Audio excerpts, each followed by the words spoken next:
الأنبياء والمرسلين سيدنا ومولانا أبي القاسم المصطفى محمد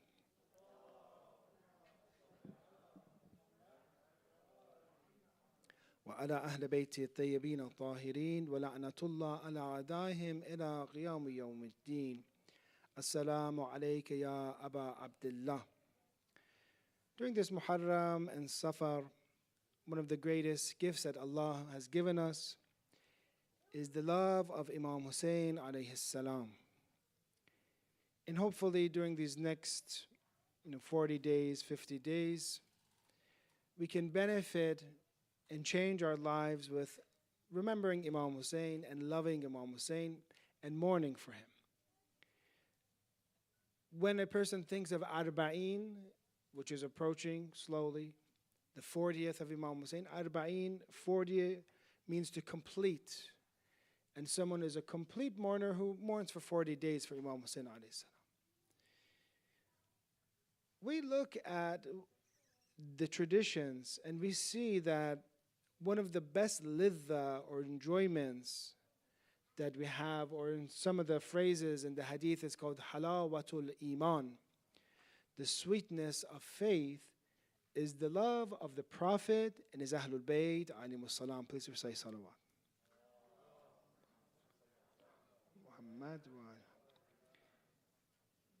So this is called halawatul iman, the sweetness of faith. Some people, they don't have this. They have a madhab that is full of only do's and don'ts, and they don't have this lidha and enjoyment of crying for Imam Hussein, doing azadari for Imam Hussein, doing ziyarat of Imam Hussein and Ahlul Bayt. And generally, when you look at these things, we see that there's a lot of ishtiyaq. Many people, if you ask right now, who wishes right now, do you wish you're in Karbala? Do you wish you could serve Imam Hussein alayhi salam? Do you wish you could serve the Zawar? Say yes. Even though this taklif or obligation might be hard to travel all the way to go there, to, for example, get the funds to go there.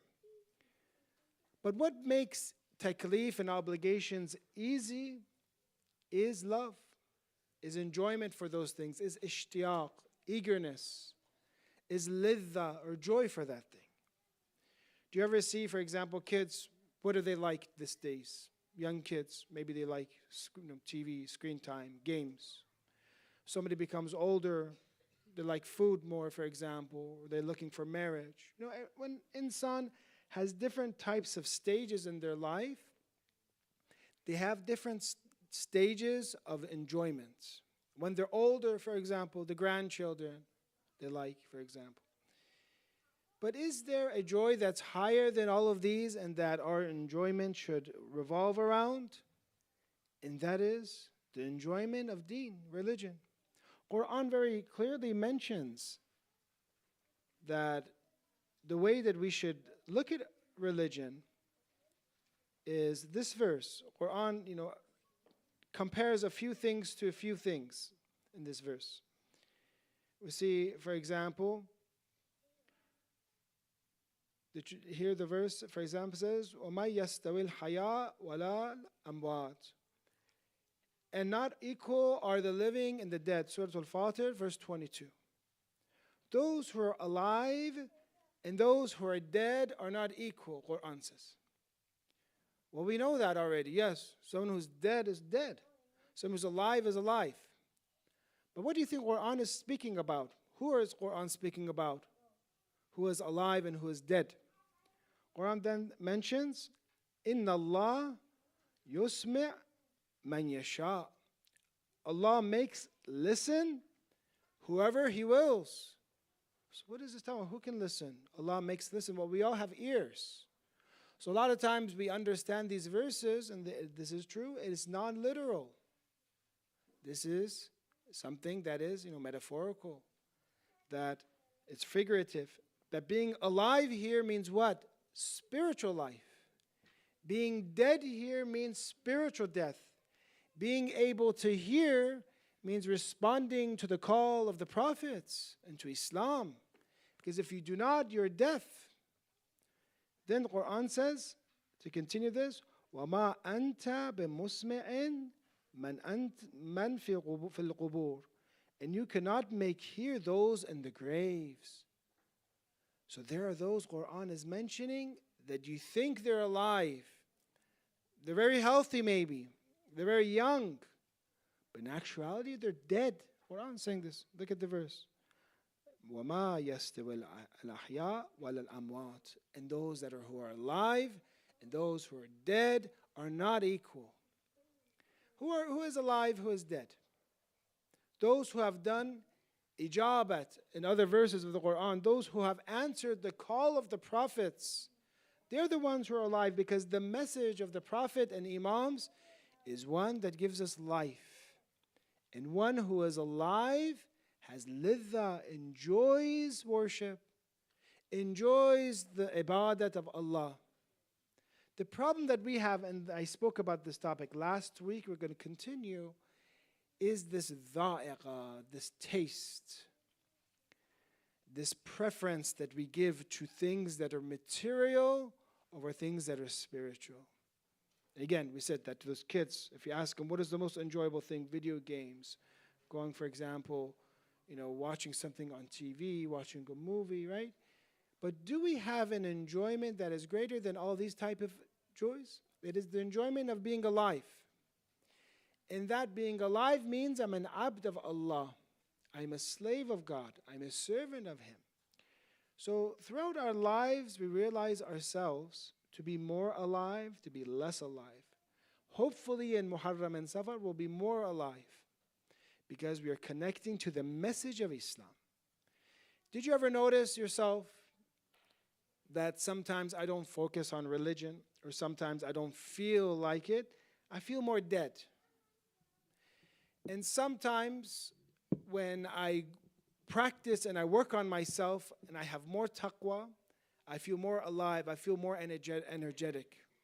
Sometimes miraculously, I'm woken up in the middle of the night and I feel like praying, getting wudu and worshiping Allah.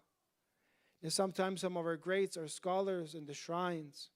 3 hours, their son was saying, for example, one of the greats, 3 hours was standing and speaking and doing ziyarah and speaking to the imam. He says, I am his son, my legs started to hurt after 3 hours of standing. I couldn't stand anymore. But what causes a person to worship Allah where their legs don't hurt anymore, they don't feel it? Or they go to Hajj, for example, and they don't feel the heat, they don't feel, for example, the overcrowdedness. This all comes from our love.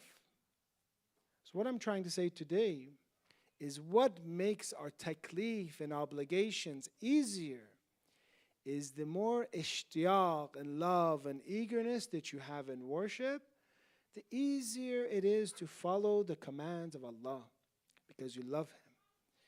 Our problem, though, is we have changed our taste buds. We have become inclined, I'm speaking to myself, to the dunya, to the world. So therefore, when my heart is full of love of the dunya, and I keep thinking of dunya over, maybe it's not necessarily all haram dunya. Maybe it's a waste of time dunya. Maybe it's wastelessness. Maybe it's butlan, something just being void. I keep myself in this, atmosphere, and then I notice that, I'm not paying attention in salat as much. I'm not paying attention when it comes to the lecture as much. I'm not paying attention to classes, to Islam. I'm not enrolling to learn anything anymore. I'm not progressing anymore. Why?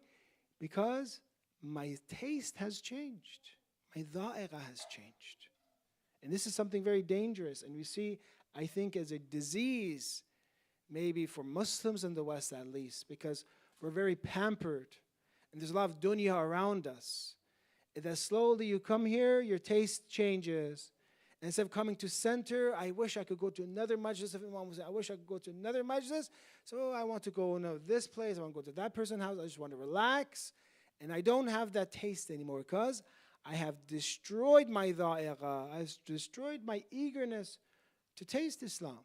Look at the tradition from Prophet Isa alayhi salam. Let's recite a salawat on our Prophet and all the prophets, inshallah. Allahumma salli ala Muhammad wa ala Muhammad. This is a very interesting tradition that I think breaks it down. And one of the good books, I'm going to give you homework. Look at the book. If you want to, know where sources of my lectures come from so you don't have to listen to me anymore, I'll just give you the source and you read the books. Scale of Wisdom. I'll give Mizan al-Hikmah. Go ahead and you can excuse yourself from Thursday nights. Scale of Wisdom. And if you do, and I'll ask you, I'll say you're excused. I'll ask you a few questions and you can graduate, inshallah, from these. It is a very good book. The original is 10 volumes. It's from a, institute that compiled the hadith. Because sometimes, looking at hadith, if I tell you right now, read Usul al-Kafi, it's good. Or read Man La Yahdurhu al-Faqih.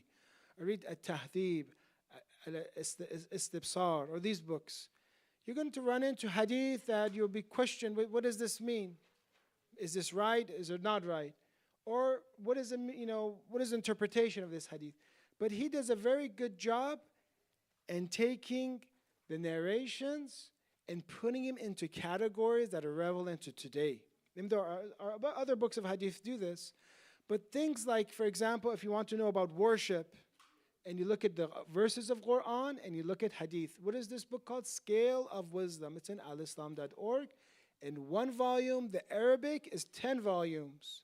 The Arabic is 10 volumes. And if you want to look at a category, or if you ever want to give a lecture, go look at one chapter of it and give the narrations. This chapter is under Eagerness in Worship. An-Nishat fil Ibadah. An-Nishat, eagerness fil Ibadah. The tradition is in Tuhaful Uqul from Isa alayhi salam. This is a good hadith to share on Sundays, inshallah. بِحَقٍّ أَقُولُ لَكُمْ Isa alayhi salam mentions, that was a joke, just so you know, إِنَّهُ كَمَا يَنْظُرُ الْمَرِيض إِلَى طَيِّبِ الطَّعَامِ. With truth I will tell you that verily just as the sick man can only look at good food, فَلَا يَتَلَذُّهُ مَعَ مَا يَجِدُهُ مِنْ شِدَّةِ الْوَجَعِ. Just as a sick person can only look at good food, but cannot enjoy it. So this is one thing that Prophet Isa alayhi salam is saying. Have you ever been sick and you don't enjoy food anymore? They can give you good food, fresh food, homemade food, and you don't even feel like eating it anymore. A lot of times you lose weight when you become sick because you don't feel like eating. So just like this, a sick person doesn't like tayyib al-ta'am, doesn't like good food. The tradition says, كَذَلِكَ صَاحِبُ الدُّنْيَا لَا يَتَلَذُّ بِالْعِبَادَةِ. The person who is engrossed in worldly affairs cannot enjoy worship. Very interesting. So what is the comparison? Sahib ad-dunya, the one who's engrossed in the world, that is seeking the world just for the world and the pleasures of the world, is distracted, cannot enjoy ibadah, Prophet Isa alayhi salam is saying. Just like that person who is sick. Did you ever see someone, for example, they offer courses, classes, look, I will offer you to teach you Islam. I don't feel like it. No, I don't want to learn. I'd rather learn about something else. Teach me more about crypto, for example. They always say, why do you give the example of crypto? Well, when there are, spikes and it goes up more and down more, that is when I give the examples. Teach me about crypto, for example. Teach me about how I can make more money. Teach me about, for example, show me, videos of, for example, on vacations or, beautiful spots of the world. I'm not very interested in these. Why? Because I am sick. This comparison from Prophet Isa alayhi salam is comparing this person who is sahib ad-dunya to a person who is sick. And he brings for them salat, 2 units of salat, 4 units of dhuhr. Oh, I don't feel like doing it. But how does that person behave that who is not sick? Adhan comes. Like, I can do more prayer. Brother, you just prayed 2 hours ago. But I feel like praying more. Is that okay? I pray more. Oh, there's a mustahab prayer too. Oh, let me do that mustahab. Oh, there's some ta'qibat too. Oh, I like that. Oh, there's tasbihat, for example, Fatima Zahra alayhi salam. I like that too. Do you see when a person, especially you feel this in Shahr Ramadan, when you take yourself away from the world, then those barriers are removed and that sickness is remedied to a certain extent. And then you have eagerness and ishtiyaq to worship. Right? So therefore we continue this tradition from in Tuhaf al-Uqul. It says, nor can he enjoy worship, وَلَا يَجِدُ حَلَاوَتَهَا. And its taste, its sweetness, he cannot taste it, مَا يَجِدُ مِنْ حُبِّ الْمَالِ, because of the worldly possessions. So this is one of the ill effects. Sometimes they say, what happens if I keep watching, listening to music, keep watching movies, keep some things that aren't necessarily, haram, or I talk too much all the time, for example, or I sleep too much, or different things. If it's haram, for sure it'll have that effect. But even if it's not, you always have to say, what do I trade? Whether I become sahib al-dunya, I'm telling to myself, and then I trade the tears for Imam Hussein alayhi salam. Then I won't have those tears. Many people, maybe they think before I moved or immigrated, maybe I cried a lot more for Imam Hussein alayhi salam. Now that I'm around the dunya and world, I can't cry as much. I don't feel like worshiping as much. So this is a sickness that must be remedied. And tonight I will share how to remedy it. How can I fix this? Let's recite salawat ala Muhammad wa ali Muhammad wa ajma'in.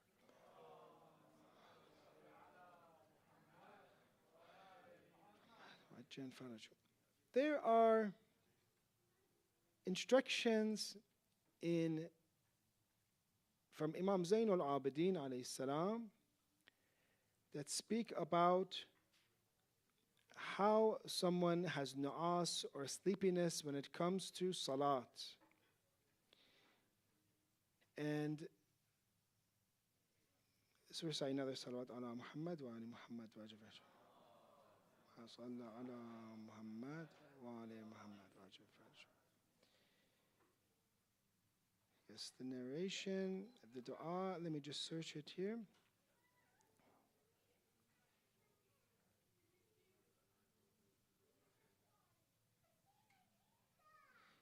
One of the ways that we look at the dua of Abu Hamza, Imam Zain al-Abidin alayhi salam mentions, is that I want to perform salat, but I'm very tired when it comes to this salat.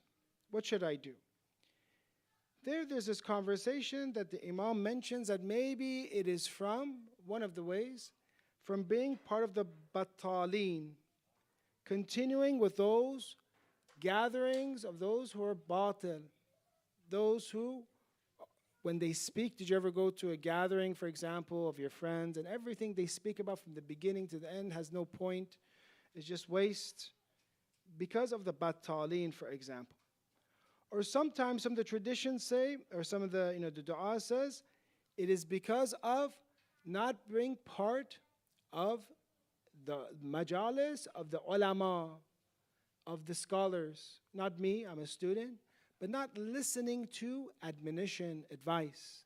Not taking yourself weekly to go to a place where you can hear Quran, where you can hear hadith, so that you can continue that worship, you can continue being focused on Allah. And they tell you, for example, I remember going to some of the great scholars sometimes and visiting them. For 1 week, what that person would say would come in your mind.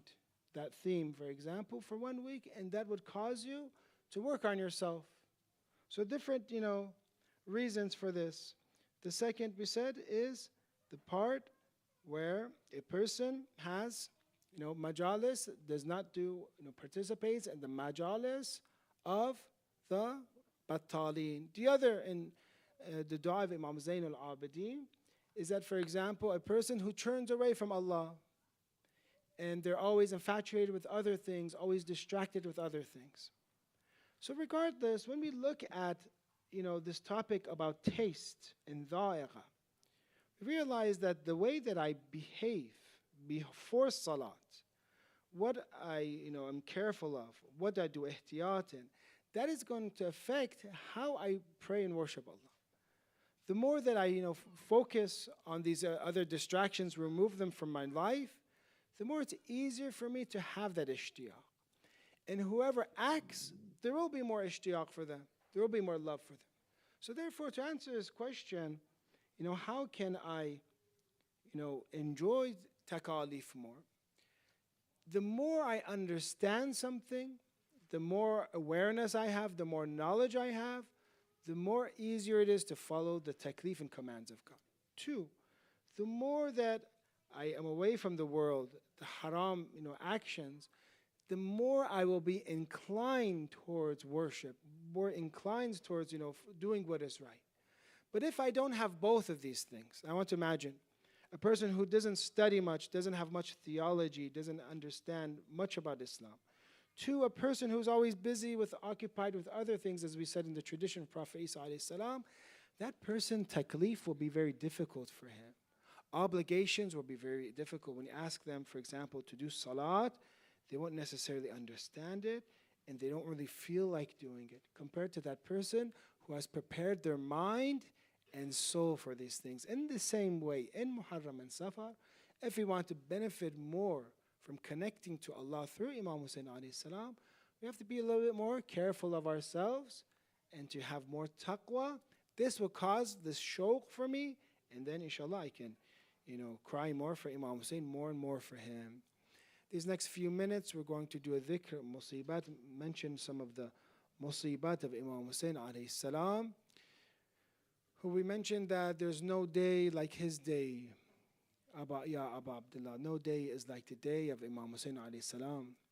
Even though we see, many people dying and being killed, we understand that no day was like the day of Imam Hussein alayhi salam.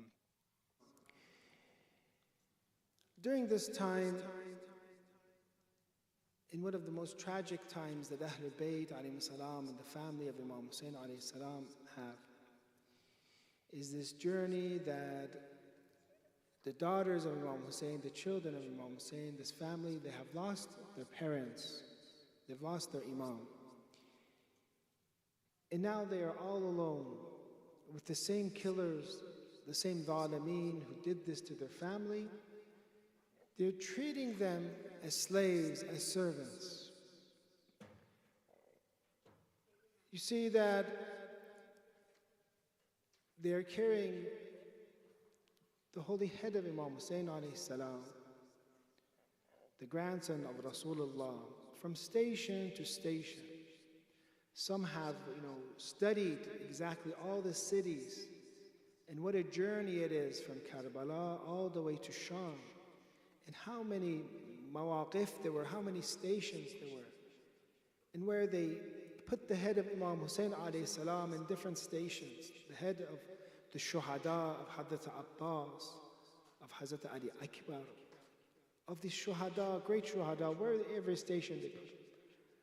But at the end of this journey, soon they were putting the blessed head of Imam Hussein alayhi salam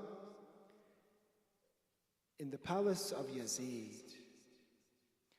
There will be the tradition that the first person to drink and consume beer will be Yazid ibn Muawiyah.